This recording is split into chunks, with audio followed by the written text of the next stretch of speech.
welcome back to another episode of Oi Let's Talk. Today we are actually going to make an entire episode about a question that we've been asked before and something that we both have had experiences of, and hopefully we can end this with some positive or some kind of takeaway to avoid it happening in the future. But the question is, have you ever been bullied? Or what is your experience with bullying? And then when I thought about this, I thought about the fact that I haven't really spoken about this topic much when I was younger, but I was bullied really bad in primary school. And I honestly think that that experience changed how I would feel in like group settings and also impacted my confidence. Yeah. And I know that you've spoken about your experience with bullying before as well. So we're probably going to go deep on a bit of trauma dumping, and then we'll go into... Trauma? That's not it. Trauma dumping? Guys, I think I need another coffee. Trauma dumping. Yeah. Wow. Trauma dumping. Trauma dumping. There we go. So I'm just going to jump straight into it and then... You're going to dump straight. Fuck off. I hate the word dump. I actually can't. Jump straight into it. We're going to jump straight into it. And to answer the question, yes, I have been bullied before. My memory would be when I was in primary school. I used to have a birthmark that was quite prominent. This is so random. I know. I'm going to get my mum to send me photos to show you so then you can see. We need proof because I don't believe this. Okay. Am I bullying you right now saying I don't believe it? I think you're negging me. No, but I mean, like, I actually just... Yeah, I remember. I can't believe I remember it. going to a consult when I was younger to get like laser to lighten it on my face. Yeah, right. But essentially, I had a brown birthmark from my forehead down to under my eye that made like a clock face. Yeah. Like imagine my face is a clock. Wow, it's gonna start crying. But essentially, I was getting bullied and called like 9 o'clock, and like, what even insult is that? But it's all just like someone In primary school, in you primary say? school, Yeah, right? wow. So I think it was mainly boys, and it was just that. And then I think something that I have learned a lot now is like, if someone would say something mean, I wasn't very good at being like, who cares? And like flipping it on them. I would be reactive, which I would never do now. But so in primary school, it was to do with how I looked. And then I remember like playing like, is it 40-40? Like hiding behind a tree, and then like I wasn't actually playing. They were all just running away from me. Like that sucks. And then there was just more bullying along those lines of like how I looked and my face. And then I don't remember what else, but I spent a long period of time. That's heartbreaking. I know, but I spent a long period of time in like year 5 and year 6, so my last 2 years of primary school, having lunch, so locking myself in the bathroom. Like, and then, she's the man. yeah, and like having lunch on the toilet. And like I have such a vivid memory of like the cleaner, I forgot what her name was, but like she had picked up that I was in there because a couple times I'd be eating my lunch, like waiting for the countdown so then I could go back to class. And like she'd like knock on the door because I'd be in there for longer than 15 minutes. And then I would be like, fuck. Oh. Yeah, so like that was a pretty traumatic time. Like I just felt like I was just like under attack essentially, just people being mean, and I didn't know how to respond, so I just felt very alone. And I even remember in year 6, because I really wanted that year to be over because then I'd go to high school, I like even changed the clocks in my house so I was late to school every day for my mum. So like rather than it being 8:30, so sorry mum, but it was like 9:30, because then I would miss like being stuck at school with these people. Oh, is this in primary school still? This is primary school Yeah, still. wow. Yeah. But like along the way, like I picked up really good friends, and like some of my friends are the best people, like still my besties in like high school. I'm assuming they were not the friends that were bullying you. No, not at all. Absolutely not. And it's just the primary school memory. I just felt like that had a really big impact on like, if I was in a group setting following this, I would just have a feeling like, oh, someone's talking about me or something's mean, or I'd just be really self-conscious, and I really just didn't know how to handle it. And it took a long time of me being able to work through that, and also just realize how to not be reactive, think about how that actually like how that reflects on other people, not me. But that sucks. That's really heartbreaking. Yeah, but no one would really know that because maybe they just think that I'm confident now or like whatever. I don't know what people's perception is of me at all really, but it's just like, if you've ever had an experience like that and you feel alone, like don't feel that way, because I can tell you that myself and so many other people have also felt that way, and it sucks, but it doesn't have to define like you being a certain way. Yeah. Yeah, it reflects poorly on the people that are bullying. Yeah. Yeah. Absolutely. What about you? I actually have two sides of a couple of different sides of very different interesting stories. Okay. Yeah. So I was never bullied to the point where I was like sitting in a bathroom eating my lunch alone. However, I was really bullied about my body. That sucks. So like pretty much my whole life, like through primary school, through high school, even like recently, maybe say 6 months ago, by a random guy in a gym. So I the have, guy? I'll explain the Okay. story. So when I was younger, if you guys have not seen me in real life, or when I was younger, I was like very, very thin, slim. I weighed about 40 kilos, nearly 6 foot tall, very, very tiny. And I have really tiny legs. I don't have big legs. I don't really have any calf muscles, and I have tiny little ankles. Beautiful legs. My little ankles. And that's why I have my ankle insecurity, right? Like this Yeah, is where I it all remember you- stems from. yeah, yeah. And like it doesn't really bother me now. Like it is what it is. I will flaunt my ankles, whatever. It doesn't bother me. But Get 'em out. back in the day, people used to call me matchstick legs or spaghetti legs and threaten to bash me in quotations and snap my matchstick legs. And at the time, like although they didn't like actually bash me and snap my legs, at the time all of that was leading me into having warped perceptions of the way that I looked. Yeah. So then I would always be uncomfortable, or because I'm taller than everyone majority of the time, the first thing people say to me is, wow, you're so tall for a girl. Yeah. Wow, your legs are so skinny. Wow, then you you're like, need is to there eat more something wrong with food. that? Yeah. Yeah. And it was almost like I remember logging into Facebook when MySpace had just transitioned into Facebook. Remember how everyone stopped using MySpace and went onto Facebook? And I remember reading a thread like when people would comment on people's walls instead Yeah. of like direct messaging them. It was a thread from these girls that I went to school with. If they're listening to this, fuck you guys. No, kidding. Fuck you guys. No, I'm not kidding. Who are these girls? These girls, and they had written a thread, and on the thread I was reading it, and it pretty much said like, ha ha ha, she's going to get what's coming to her. We're going to snap her little matchstick legs, like all of this shit. Yeah. So instead of me being reactive, because if you guys know me, I've had no filter. I've never had a filter my whole life. I was not born with a filter. Instead of me being reactive, I printed it off and took it into the principal's office, and I was like, So smart. there you go. And they had their like parents called into the school and everything like that. And safe to say, nobody ever bullied me again from that point, because Yeah. obviously when your parents find out, Yeah. I went to like a religious girls' school, like that shit was just not on. So Yeah. very interesting. Then Yeah. on the flip side of that, I have another perspective or perception of view? this point Yeah. of view. So when I was in primary school, I've never really spoken about this on the podcast. Shout out to my mum. My mum was diagnosed with like stage 3 or 4 breast cancer.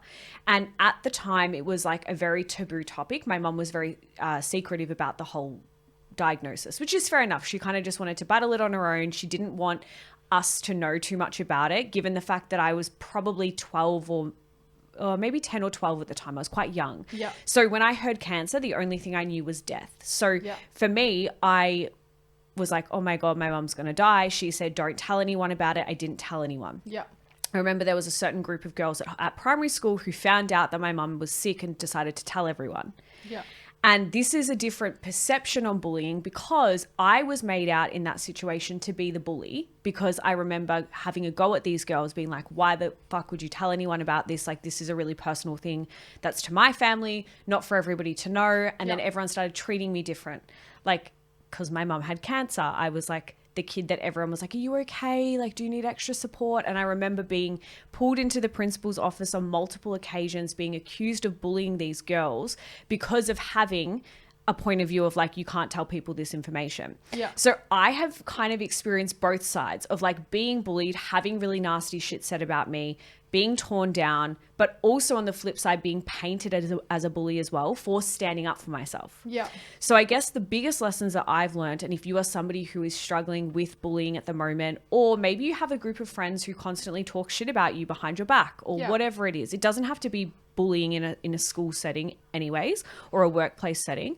But the best advice is don't react. Yeah. So when I reacted to somebody spreading information about, my mum being really unwell, that reaction led me to trouble. Yeah. That reaction led me to being painted out as confronting, confrontational. Confronting is the same thing, Kate. Fine. Get it together. Get it together. Or like being painted as the bully for standing up for the things that I didn't think were right. So sometimes, obviously, yes, you need to stand up for the things that you think are right and believe in. But then sometimes having that reactive reaction just gives these bullies more ammunition and fuel to play with. So the less reactive, in my experiences, the better. Yeah. I also have this saying, move with kindness. Even if someone really fucking hates me and I know that they hate me and I know that they've spoken shit and it's factual evidence painted out black and white, I will always be nice to you. Yeah. Because I don't have anything against you, even if you have something against me. I just don't have the energy for it. Yeah. But I will still be kind to you. I'll still say, hi, how you going? Like, I've never really had an issue with like then me turning into a bully on the flip side and trying to match their energy. No. I'm just like, you know what?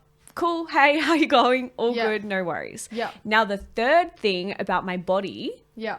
So a lot of it was this conversation actually like really upsets me. And I remember bawling my eye. I'm not a crier. Like, if you guys don't know that, I'm not like a very big emotional person. Like, I kind of just like get on with life, which is probably not the best thing ever, but Let's have we a cry. can work on that. But I remember, so a guy at the gym who is loosely acquainted to my boyfriend. Am I gonna have to fight this guy? Yeah. Well, we never see him. He's not like part of our friendship group, Great. nothing. Loosely acquainted, like just a gym mate. Like, hey bro, how you going? Bro. Went up to my boyfriend and turned around and said to him, wow, Kate has a really odd body. And I was like, what do you mean by that? And he was like, oh, he meant like your legs are really tiny. I have an example as well. And then I actually just like I left work and I got in my car and I just bawled my eyes out. And I was like, I think it was a lot of the trauma Yeah, of from when I was a course. kid. It's Previous. a directly related, like, oh, fuck, her legs are so tiny. Yeah. And I know that this sounds like such a fucking privileged thing to say, but it really fucked with me because Yeah. when I was a kid, that was all I would hear would be constant bullying about the way that I look and the way that my body looks. Yeah. And now as I've evolved into an adult, like I'm very confident in my own skin. I'm very confident in my body now, but that was not always the case. Yeah. Done a lot of work on that because I've spent a lot of my life having warped perceptions and views of the way that I look because of the things that people have said. That sucks. But I think that, yeah, sorry, fuck that guy. Fuck you, dude. But I think as well, like your reaction is based on your experience and how you feel around that. Like that's just your perception. It's like it's the worst thing ever. It's what you've always heard, even though Yeah. that's like such an odd thing to comment on another person's body. It's just like, So don't do odd. it. Just don't. Like, ever. Like, don't comment, not at all. Ever. Ever. Something that I've found really helps if somebody was overly mean or said something nasty, like say if it was directed towards me, on the theme of like not being reactive, like if it's just like let them be your kind of thing, also just like asking them like, do you feel okay? Because like that was pretty mean. Like, are you feeling okay? Because like as soon as you like just question like, are you okay? It just instantly just catches them off guard and they're like, well, fuck. Versus just like fighting fire with fire. Yeah. But if you just like question that and don't give it, oh my God, I'm fully titties out. You guys are getting more than you were bargained for today. Gemma's OnlyFans. You heard it here Oh my God. first. But yeah, I would just say not reacting, Yeah. just like asking them if they're feeling okay. Like they're going to feel silly for the fact that they're being mean. But that's like in any situation. Yeah. Like if someone's coming at you with hate on a video, they're saying it in person, they're commenting on the way that you look, actually just saying like, whoa, that was really hectic. Like, Yeah. are you You're all right? right. Like, Not 'cause in a surely- confrontational way Yeah. though. Not like, you fucking right, bro. No, but more just like, are you feeling okay? Because like someone who's happy and secure in themselves is not doing that. But also as well, I think that can be a really nice thing for that person to have reflected on them. Yeah. Because sometimes as humans, If you don't call it out, but also sometimes people just say things again without a filter and without thinking. Yeah. So sometimes actually reflecting that to someone like, whoa, are you okay? Like, is something going on? That was a really crazy reaction to have. Yeah. Might actually give them a little bit of internal reflection. Yeah. To then be able to have something highlighted to them that potentially is not the nicest trait of theirs. yeah, I think Without- that's actually a good thing. Being confrontational or being like, you fucking okay? Yeah. Even though that might be your How initial you reaction. feel. Yeah. For sure. I think that like just calling it out in But a then can I productive also way. just say, sorry, this is spicy, but If then someone's mean, sometimes just fuck them. yeah, like like on the flip side, if someone's being an absolute fuckwit, like I'm going to be the first person to say, what are you doing? I also feel slightly hypocritical in the terms of how I would react if someone was mean to me is different to how I would react if someone was mean to my friend. Oh, I'm coming for blood, baby. Sorry, like I know that's see ya. fucked, but like if someone said to me like, Gemma, you are fucked, I really don't like you, I'd be like, okay. But if someone said, I'm gonna snap your legs, and I was within the same arm's vicinity of reach, them, I'm charging. Yeah, game over. I just feel differently about my people. I don't know what that's about, but I think it's just a protective thing. I'm the same. Like if someone comes and says something nasty about Amand, I'm like, I'm coming for blood. They say it about you, see ya. I'm like, sorry, but I'm gonna go back. So bullying, primary school, that sucked. That impacted how I like navigated my early teens, early 20s, didn't feel like I had a voice, struggled in a social setting, always felt like people were talking about me, wasn't good. It took a while to get out of that. If I could reflect on what I would do differently, the 3 things would be I would not be as reactive. So just put it back on them, which I didn't have the confidence to do at the time, but that's what I would do if I could go back in time. I would do what you did, which is tell somebody, like tell a teacher, tell someone that I trusted, so then it could at least be addressed at a higher level. And I would also try to get some other external support. Yeah. Because I just kind of navigated that by myself and was very internal, introverted, struggled in silence. Yeah. Yeah. I'm the same. I think all of those points that you mentioned are very valid. The only thing that I'd probably add in that I would do as well is like start looking a little bit more internally. Yeah. So I think for me, I was like you, very swayed by what people thought of me, which meant that I started to act accordingly. So and it rocked me. Yeah. So for example, if I heard that you said to somebody that, Kate's really loud when she speaks, then I would start being really quiet when I spoke. Yeah. Or I would try and change the way that I actually naturally am. Yeah, I wasn't confident within myself. Yeah. So I think for me, I would and to be honest, like I didn't really start doing any mindset work until 2 years ago. So for me, I'd probably get on top of that stuff a little bit earlier on. Obviously, if you're a young kid, you can't. But if you are, majority of our listeners are roughly our ages. So if you are in that position, it's like start being a little bit more inquisitive, build some self-awareness, build a little bit more emotional intelligence, start looking deeper on who you are as a person to help drown out the noise of other people putting their projections, perceptions, opinions of you on you. And when you become really solid, like really solid in yourself, like your foundations, what you believe in, you know that you're a good person, like you just don't feel like that swayed by anything. You become like an 800-year-old tree. Those roots are so deep, no one can rock you. Yeah. And on that note, I'm out. And on that note, we're done. We love you guys so much. Thank you so much for listening. I'll do the outro. Thank you so much for listening. We love you guys so much. If you enjoyed today's episode, please make sure that you give us 5 stars on Spotify. We have a goal to hit 100 5-star reviews, baby. And if you're not participating in that goal, I would question you to say, what are you doing? And start participating, please.